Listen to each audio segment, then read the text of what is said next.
Hey guys, it's Lauren Ohayon, and in this quick video, I want to show you an exercise that is amazing for resolving tight hips. Tight hips is a very general term and doesn't mean very much. Actually, you can be tight in one part of your hips and not as tight in the other.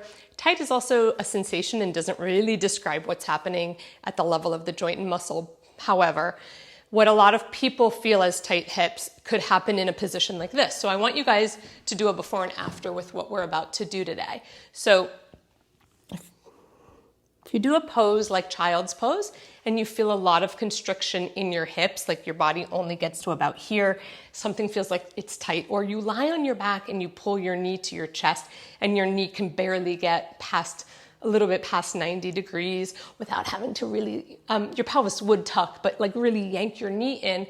That would be the tight hip that we're discussing in this video, where the muscle in the front of the pelvis is not shortening enough to get you into that range.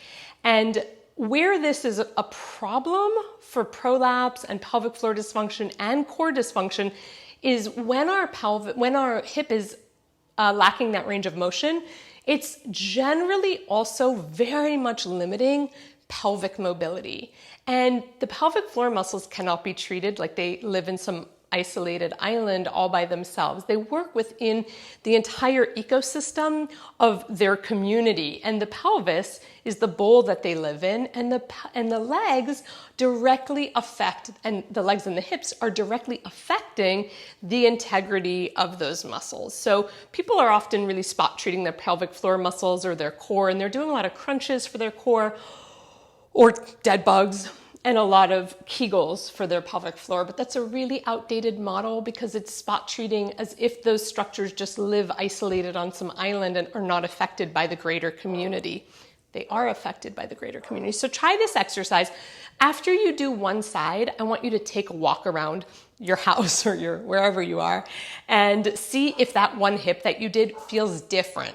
Like, does it have more range of motion, which would mean that as you walk, you're doing less compensating. Things are less stuck. This is the exercise. You don't need a band, but you can use a band. And we're gonna put a block underneath one knee.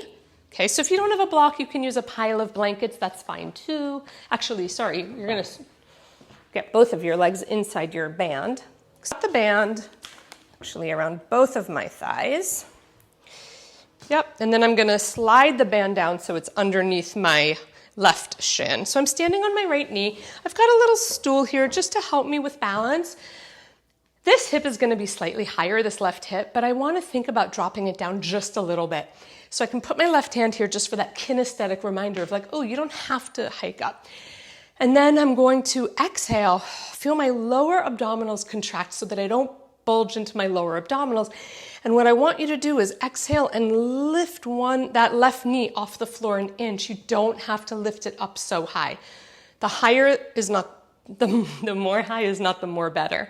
Okay, so I love to speak really good English. So you're going to exhale, lift that leg up and hold it up for a pause and back down. Two things to think about in addition to what I already mentioned.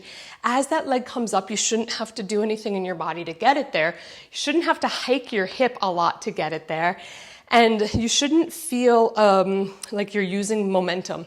Your hips aren't moving. It's really contracting. So it's going to be really strongly shortening and contracting the quadricep muscles, the hip flexors. And then lower down, you do that about 3 or 4 times. So you're gonna do it a bunch of times. And then 3 or 4 is too little. I take that back. You're gonna do it like 6 or 7 times, but if the muscle fatigues, you stop. So we never work into muscle fatigue. That's where compensation and injuries happen. Then you lift the leg and you extend and bend with control. But when you extend, you're not trying to get your leg very straight. It's minimal. It's the minimal extension and then slowly back to where you came from and then back to the floor. That is gonna burn like crazy. But again, if you feel like it's muscle fatigue and you're cheating, don't do it. You're gonna do that up here, and then I'm gonna turn around so you can see me. Okay, you guys don't have to turn around. You're going to take your left leg now and stick it out to the side. You don't need a band for this. This is just kind of leveling it up a little bit. So now you're having your leg straight out to the side, a right angle here. Use the stool as well, which is actually a really good option for a lot of us. So it's a slight lean and it's a little lift and down. You're going to start to feel this hip really burning as well. This hip is moving towards the left. This right hip is working really hard as it is coming into that abduction. So for those of you who speak anatomy, this left hip is coming into abduction. And you're just lifting and lowering. For that one, I would say you can do 3, come out of it, relax the hip a little, let the hip move towards the right a little bit, and then do it again. So I want you to do those 3. On this, I would say maybe 2 sets of 3 for the side one.